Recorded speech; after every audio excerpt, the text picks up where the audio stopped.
Chapter 8, Prism Break. Her screams brought everyone running. Friends and foes appeared, but Zaria didn't care. She shook from head to toe like a leaf. "Did you see it?" she cried desperately. She grabbed Philippe's shirt and shook him. "Did you see it?" He shook his head, blonde hair falling into his face, and she let him go. Spinning around, she tried to find it and spotted a thing behind the crowd. The creature wore her clothes, copied her hairstyle, and stared back at her with yellow eyes, streaked with purple. The only thing different was its golden footwear. It winked and slipped back into the prismatic surface of an imposing building. She pointed at it. There! It was right there! A few in the crowd looked over their shoulders to where she pointed. There was nothing to see. The trollish specter was gone. Philippe touched her arm and shook his head again. Zaria slumped in defeat. She wiped her nose and rubbed her eyes. Clearly the lack of good sleep was getting to her. "This one is a raving lunatic, Lucas," a cold female said, turning back to face them.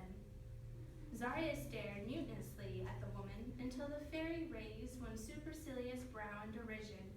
She sniffed and stared down her pointy nose in a superior manner. The female said frostily, "She'll come to nothing good."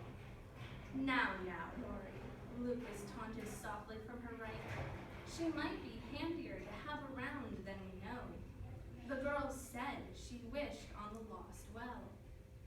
"Did she?" Nori sniffed again, which irritated Zaria. She wanted to tell the gorgeous fairy to blow her nose. "These humans will serve our father well, I am certain of it. Besides, it has been many years since any son of man was so foolish as to cross into our realm."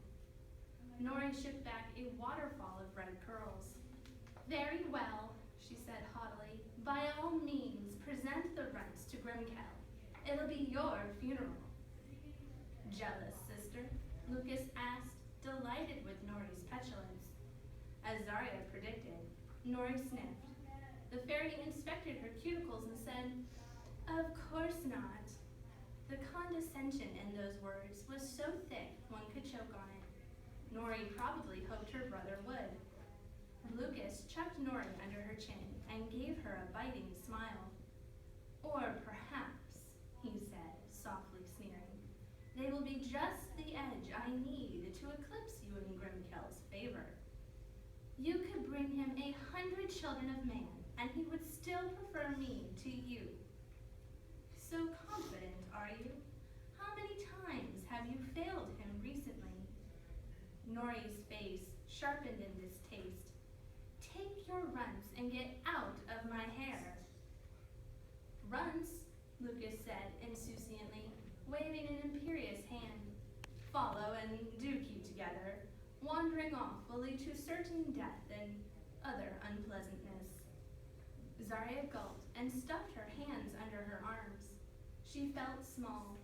She glanced anxiously at the passing buildings, looking for her tormentor. The only comfort in all of this was her friends. They bracketed her on either side, offering her protection. Philippe tried to catch her eye, but she looked away, glancing down at her shoes, uncertain and confused. Zaria wasn't happy about entering the grand building into which the specter had disappeared, having made its daring escape. She would have rather gone into any other building. She kept glancing into their reflections as they were escorted through the opulent corridors, looking for the ghostly thing. Even though she never saw it, her gut still tightened with worry. When would it visit her next? All around them, the walls were opalescent and glossy, polished to perfection. The tinted glass acted like mirrors, throwing their reflections out into infinity, until, like a funhouse, Zaria didn't know where reality began and fantasy ended. She missed Alex in that moment, because she knew he would have known how to navigate the halls.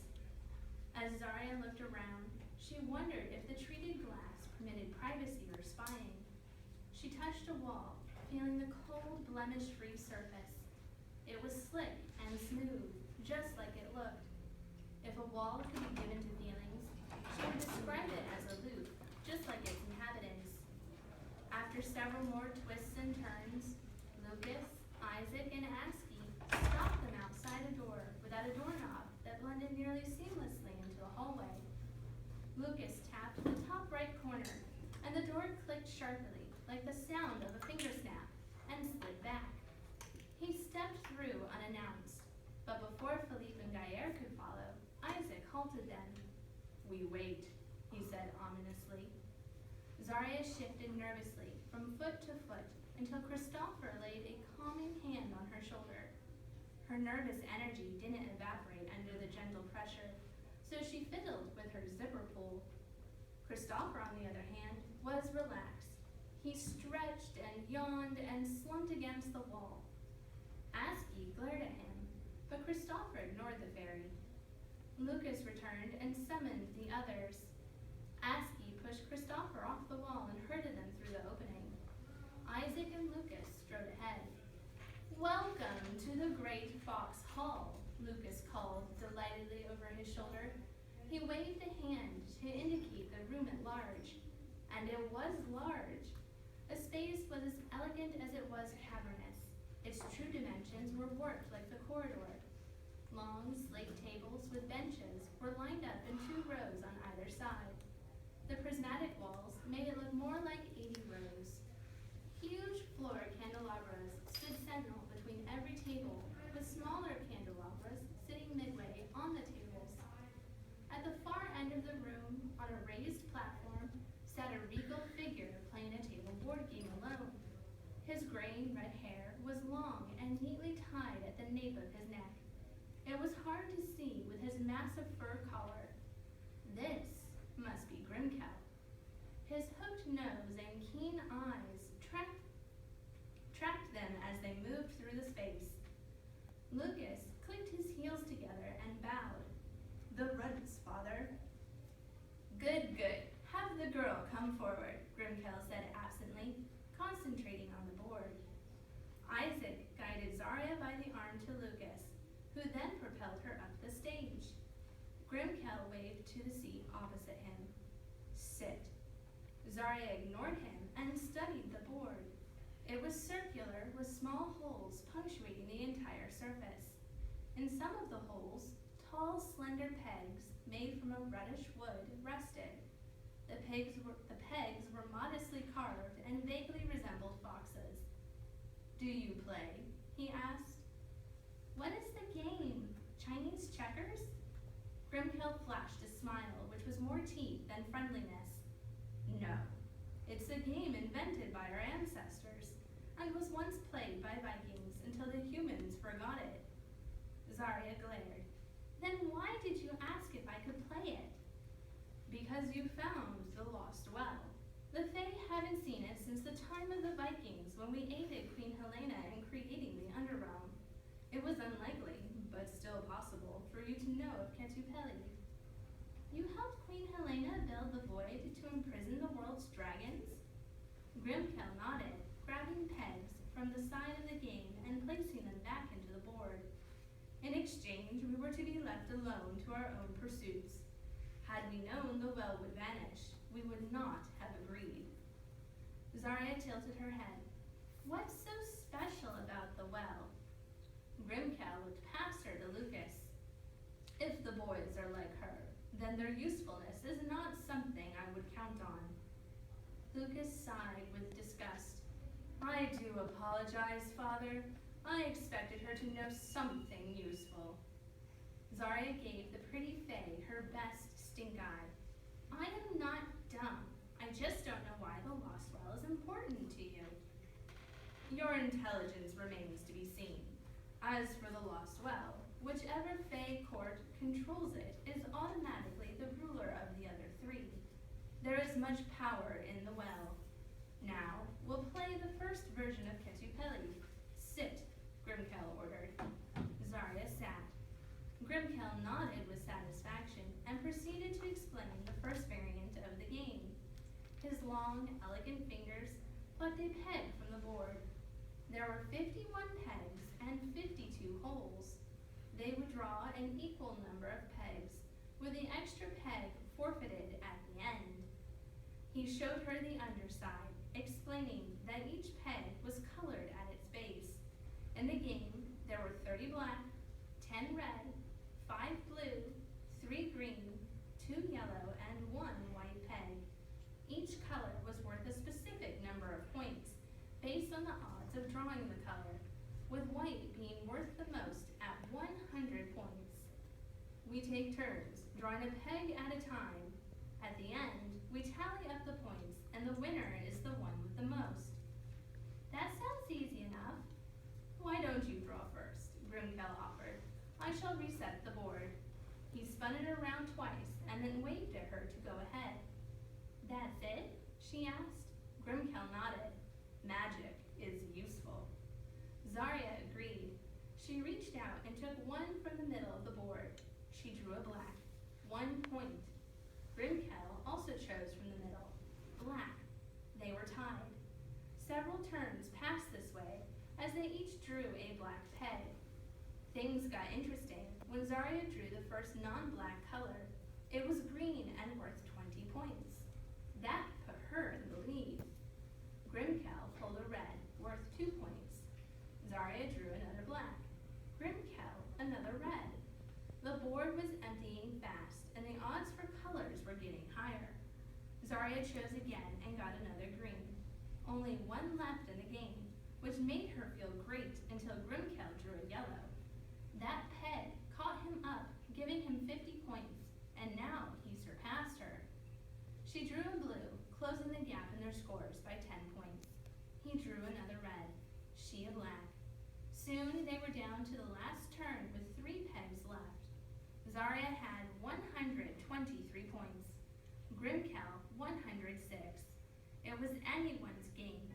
There was a black, a blue, and the white peg remaining. Zaria would win as long as Grimkel didn't pick the white peg. Zaria drew the blue peg. Grimkel's odds were 50-50. She watched raptly as his long fingers hesitated over a peg and then pulled it. It was black. Zaria won. She danced in her seat with excitement. Now, let's talk about the lost well, Grimkel said, gathering the pegs and setting them back into the board. You will take me to it. Zaria narrowed her eyes at him. Why should I? What's in it for me? Yeah, echoed Christopher. What's in it for us? Lucas rolled his eyes and made a motion to Isaac and asking. Christopher was hauled out of the chamber kicking and shouting. Philippe and Gaillard looked back and forth between Christopher and Zaria. Where are you taking Christopher? Gaillard asked. Just to the hallway, where he cannot disturb the talks, Lucas replied. Now do be quiet. Grimkel analyzed Zaria the way he had the Ketchupelli ward. Eventually, he sat back, and with a too-pleased expression, he offered a deal with the devil. Zaria, was it? I propose a game. The winner gets 1 favor from the other. Surely, there is something you want from me. He trailed off, leaving a suggestive silence. Zaria stared at her hands, then out to her friends, and thought about Alex. Maybe, if she worded her favor right, she could protect him. Madame Brown and Hector, too. She nodded, and taking a deep breath to calm her nerves, said, I want safe passage for me and my friends into Jerndor. Into Jerndor? Grimkel asked, diverted. My, you are something. What do you wish to do with dwarves? Does it matter? Zaria challenged. Grimkel shook his head. Not at all. Done. If you win, I will personally see to your safe passage. If I win, then you will take me to the lost well. It shouldn't be 1 game, Zaria inserted quickly. It should be best 2 of 3. Grimkel shrugged. The Fae like sport, princess. Whether I win once or twice doesn't matter. Let us make this more interesting. Champions can be picked to play rather than you or me competing personally. It should be fair, too, Zaria added. No personal magic, no cheating, all challenges agreed to before we start. including order of play. Grimkel laughed again. I think I like you, girl. Lucas, you did well after all.